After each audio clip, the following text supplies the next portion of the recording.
When we talk about love, we almost always mean romance, the perfect partner, the soulmate, the cinematic passion we've been promised by stories, songs, and screens. But what if we've been chasing the wrong love story all along? What if the bonds that truly keep us alive, the ones that shape our happiness and carry us through the storms, aren't romantic at all? This video isn't about finding the one. It's about uncovering the love you may have overlooked. The kind that doesn't trend on your feed, doesn't demand a spotlight, but quietly defines the quality of your life. Platonic love, friendship. The most underrated, overlooked, and perhaps most powerful connection you will ever have. When we talk about relationship goals, our minds go straight to romance. The perfect couple traveling the world, the candlelit dinners, the grand gestures plastered all over social media. Romance has become the centerpiece of how we measure connection. But here's the truth nobody talks about. Some of the most powerful, enduring, life-saving bonds aren't romantic at all. They're platonic. Think about it. Who do you call when the breakup shatters you? Who sits with you in silence when the grief feels unbearable? Who knows the unpolished, unfiltered version of you? Not the one dressed up for dates, but the one raw and vulnerable. Romantic love might get the spotlight, but friendship is the stage it stands on. Without it, everything collapses. Yet we treat these bonds as secondary, as background noise to the real story of love. We overlook the people who've been quietly holding our lives together, sometimes for years, even decades. The irony? Friendships often outlast marriages. They're less dramatic, less celebrated, but more resilient. They survive moves, career changes, the chaos of family life. They survive not because they're easier, but because they're chosen differently. Not out of passion, but out of loyalty. Not for novelty, but for presence. And if we measured relationship goals not by grand romantic gestures, but by the quiet constancy of friendship, most of us would realize we've been chasing the wrong love story all along. Chapter 2. Ancient Truths. Long before dating apps, soulmates, and Instagram captions about true love, philosophers already knew something we've forgotten. Friendship might be the highest form of connection. Aristotle called it philia, the bond of equals who choose each other not out of utility or passion, but because of shared virtue. To him, friendships weren't fillers between romances. They were the very foundation of a good life. The Stoics agreed. A friend wasn't just company. A friend was a mirror, a guide, sometimes even a savior. Even in epic tales, love stories fade, but friendships endure. Achilles and Patroclus, Gilgamesh and Enkidu, David and Jonathan. Their bonds carried weight beyond romance, shaping destinies. Ancient cultures celebrated these ties because they understood something that modern society resists. Romance is fragile, but friendship is resilient. Contrast that with today. We glorify the wedding vows, the anniversaries, the cinematic proposals. But who celebrates the friend who's been at your side for 20 years? Who writes songs for the ones who showed up again and again without being asked? Modern culture has inverted the hierarchy. We act as if romance is the pinnacle, while friendship is the side quest. But the ancients knew better. They knew that when passion cools, when beauty fades, when fortune changes, it's friendship that remains. And maybe that's the lesson. We're not meant to choose between romance and friendship. We're meant to recognize that the deepest form of love has never been romantic. It's always been platonic. Chapter 3. The social media mirage. Scroll through your feed, and what do you see? Perfect couples on vacations. Engagement rings staged in golden hour light. Anniversary posts dripping with poetic captions. Romance dominates the highlight reel. And where are the friendships? Where are the decade-long bonds, the late-night drives, the endless inside jokes, hidden, overlooked. At best, a throwaway group photo or a birthday shout-out. Social media has programmed us to believe romance is the ultimate achievement. We chase relationship goals as if love only counts when it's cinematic, staged, and public. Platonic love, by contrast, is invisible. It doesn't trend. It doesn't rack up likes. And so we forget its power. But here's the cost. When we glorify romance above all, we load it with impossible pressure. Your partner is supposed to be your best friend, your therapist, your lover, your adventure buddy, all rolled into one. No one can carry that weight. And when they inevitably fall short, you feel disappointed, even betrayed. Friendships, on the other hand, spread that weight. They balance the emotional economy. They give you support without expectation, presence without performance. But because they aren't framed as goals, we let them wither while we chase the spotlight of romantic validation. The truth is, friendships aren't less real because they're less visible. They're often more real because they don't need the performance. And maybe the saddest part of our curated culture is this. We've traded the quiet truth of friendship for the loud illusion of romance.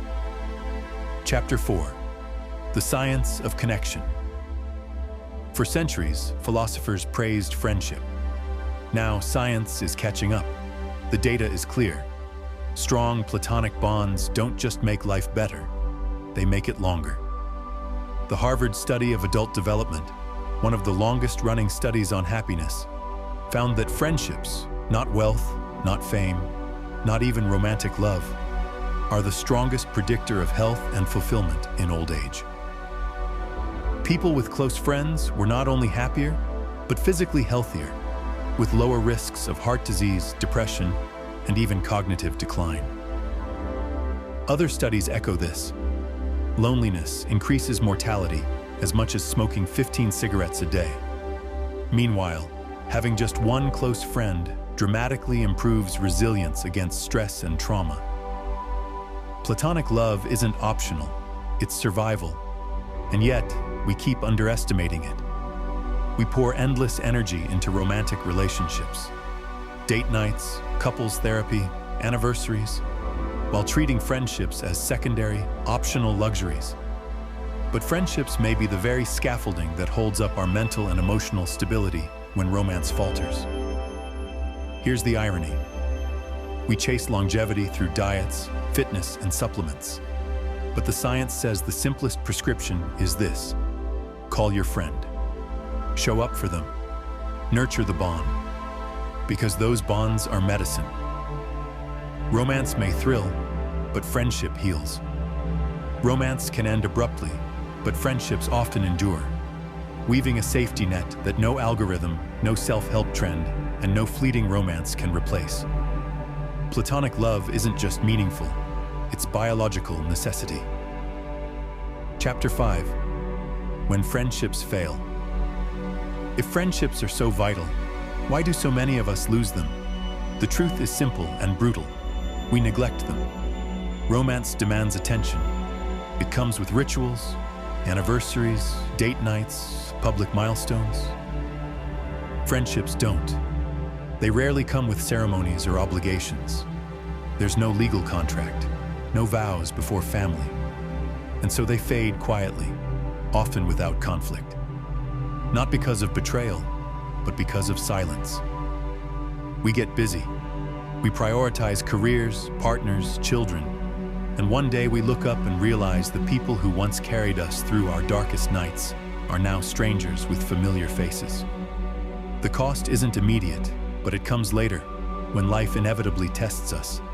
Divorce, illness, loss, and suddenly we discover the safety net is gone. This is the hidden danger of the loneliness epidemic. We think isolation comes from a lack of romance, but often it comes from a lack of friendship. A marriage without friendships around it is fragile. A breakup without friendships around it is devastating. The greatest tragedy isn't romantic heartbreak. It's waking up and realizing you have no one to call at 2 a.m. no one who knows the unfiltered story of your life. Friendship fails not because it's weak, but because we treat it as less important. But here's the truth. When friendships collapse, loneliness rushes in faster than any lost romance could ever prepare you for. Chapter 6. Reclaiming Platonic Love. Platonic love isn't secondary. It isn't a consolation prize when romance fails. It is the foundation we've been taught to overlook, and reclaiming it may be the most radical choice you can make in a culture obsessed with romance. Think about it. Marriages end, passions fade, careers shift. But true friendships can outlast decades, even lifetimes. They don't depend on constant novelty or grand gestures. They depend on presence, loyalty, and the small, steady decision to keep showing up.